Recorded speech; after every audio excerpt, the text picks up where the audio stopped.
All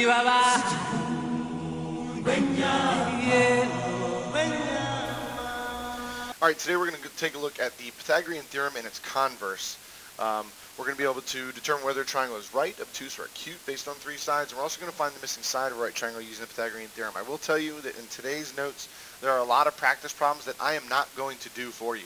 I'm going to show you how to do a couple, and you're going to need to complete them. And if you have questions, you're going to need to ask them. So there are a lot of practice problems today, an Algebra 1 skill that you need to have a good handle on in order to be able to do this. And that starts right here. Determine the following. These are all perfect squares. Go ahead and pause the video real quick. You should be able to do these pretty quickly. Probably most of them without a calculator because they are perfect squares. Go ahead and pause the video now and do those. All right, you've unpaused. Hopefully you picked up on the pattern there, and that was pretty easy for you. We also need to understand this. The simplest form of a radical. The following must be true. No perfect square can divide the number under the square root evenly, and no radicals can be found in the denominator of a fraction. So simplifying a perfect square, this is a difficult skill for some of us. I'm going to show you how to do it.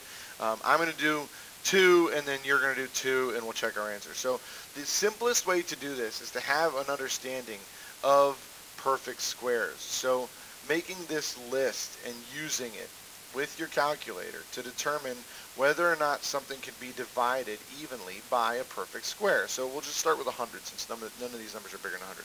What's the biggest perfect square? We need the biggest. The biggest perfect square that goes evenly into 18, and hopefully you said 9. So we can rewrite this as the square root of 9 times 2. We can rewrite that as the square root of 9 times the square root of 2, and the square root of 9 is 3. And that's all you have to do. A nice thing is that you can check these in your calculator. Here's how. If I just say, what's the square root of 18? Whoopsie daisy. If I do 18 square root, I get 4.242, this ugly number. If I take the square root of 2 times 3, I get the same exact ugly number. So you can check these in your calculator. Okay? Let's take a look at number 2. Biggest perfect square that goes into this. So we can just start at 64 and work our way backwards, and hopefully you see that 36 times 2, square root of 36 is 6, so you get that. Go ahead and pause the video here and try and do 3 and 4 on your own. Pause the video now. All right, we're back. Hopefully for this one you got 4 times the square root of 3, and hopefully for this one you got 2 times the square root of 2. If you didn't, I need you to do something about it. Ask a question, get somebody to help you, a teacher, a friend, a peer, an enemy. I don't really care who you get. Somebody needs to help you. Let's take a look at here. Squaring a square root. Square root of a squared is the same as the square root of a times the square root of a. That's the same as the square root of a squared, and that equals a. Pretty simple, right? So the square root of 20 squared equals 20. Square root of 10 squared, 10. Ooh. 2 times the square root of 5 squared. The easiest way to do this is just to think of it as 2 different things. 2 squared is 4. Square root of 5 squared is 5. So this is actually 4 times 5, which is 20. All right? Moving on. Rationalizing the denominator. So to rationalize the denominator, this is probably the most difficult skill. Okay, we're going to multiply the top and bottom by the bottom. Okay? So I'm going to multiply this by square root of 2 over square root of 2. 2 times the square root of 2 is just that. It's 2 times the square root of 2. Square root of 2 times square root of 2 is 2. Then I need to check and see, can I simplify here? Well, 2 divided by 2 is 1, so this equals the square root of 2. I'll do another one, and then you're going to try one on your own. Square root of 5. I multiply top and bottom by the bottom. I get 3 square roots of 5 over 5. 3 is not divisible by 5, so in this one, that's it. I'm done. Go ahead and try the top one on your own. Pause the video, try the top one, and then I'll walk you through it. Pause the video now.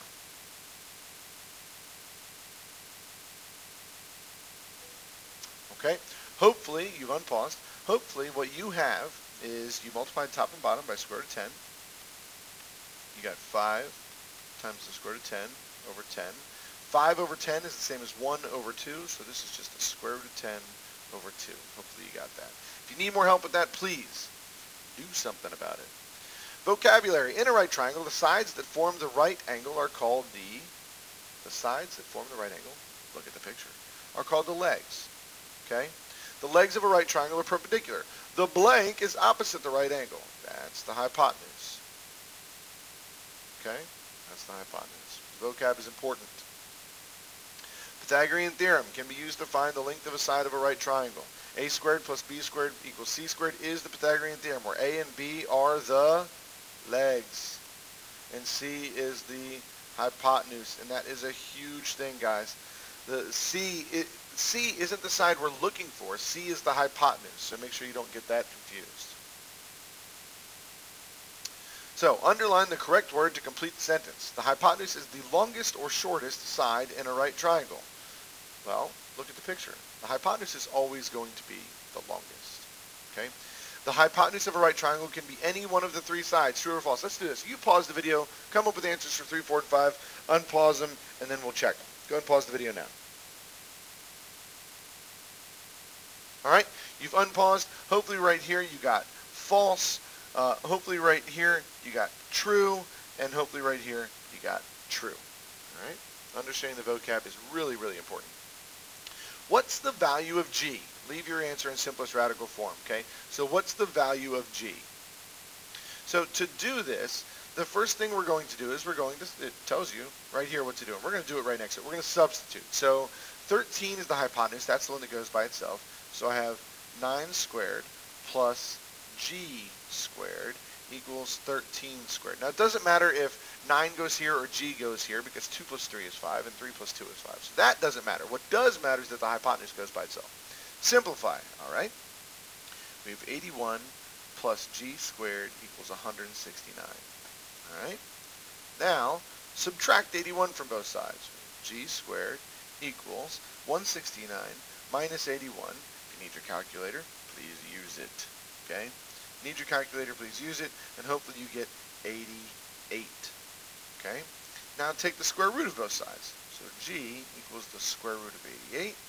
And then we need to find, is there a perfect square that goes into 88? And the answer to that is yes. G equals the square root of 4 times 22. So G equals 2 times the square root of 22. And that is the answer. Whew! Alright, identify the values of A, B, and C. Write X for unknown values, then find the missing side links. Leave your answers in simplest radical form. This you're going to do on your own. I'll help you walk through it, though. Okay, I'm going to help you with this part. Let's put X where all the missing sides are. I'm going to help you with the setup. You're going to do the problem. So here, we have 4 squared plus 8 squared equals X squared. Here, we have 7 squared plus 7 squared equals X squared. Here, 6 squared plus X squared equals 10 squared. Remember, because the hypotenuse goes by itself. And here, we have X squared plus 3 squared equals the square root of 45 squared. Alright, go ahead and pause the video right here, get some answers to these, and then we will check them. Okay, hopefully you've got some answers to these. I'm going to show you what I did. If you don't get what I did, then you need to ask a question, get some help, do something about it. Alright, so here's the setup that we all got. Here's my steps. 16 plus 64 equals X squared. Well, you can read it. I add those to get 80, square root of both sides, and then I simplified the radical. For some of us, that is the hardest part. Okay, here I got X equals 7 times the square root of 2. Here I got X equals 8. And here I got X equals 6. If you don't have any of those answers, you need to ask a question as soon as humanly possible. There's some more exercises here, 5, 6, and 7. You're going to work on those. Sorry, I'll go backwards. I'd like for you to work on those, get some answers, and we'll talk about those in class. Here, okay, use theorems 8.2, 8.3, 8.4 to determine whether a triangle is right, acute, or obtuse. All right, so here's what we know. We know that if a squared plus b squared equals c squared, then the triangle is right, okay? But if a squared plus b squared is less than c squared, the triangle is obtuse. This is something you're just going to have to memorize. If they're greater than it, a squared plus b squared is greater than c squared, then the triangle is acute, okay? That you just have to memorize. So, a triangle has side lengths 6, 8, and 11. Is it acute, obtuse, or right? So, identify A, B, and C. A equals 6, B equals 8. The longest side is always the one that represents the potential hypotenuse. Substitute to find a squared plus b squared, so 36 plus 64 is 100. 100. Substitute to find c squared. That's 121. Which one's bigger? That one is, so this triangle is obtuse. Okay, easy enough. You are now going to do 8, 9, 10, 11, 12, and 13 on your own. Right, acute or obtuse.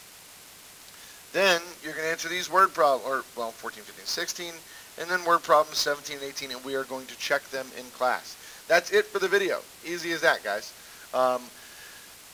Yeah, that's it. There should be lots of questions. I gave you guys a lot of work to practice on your own today. Hopefully you're taking advantage of that and then asking questions about it. All right? Good job. See you next time.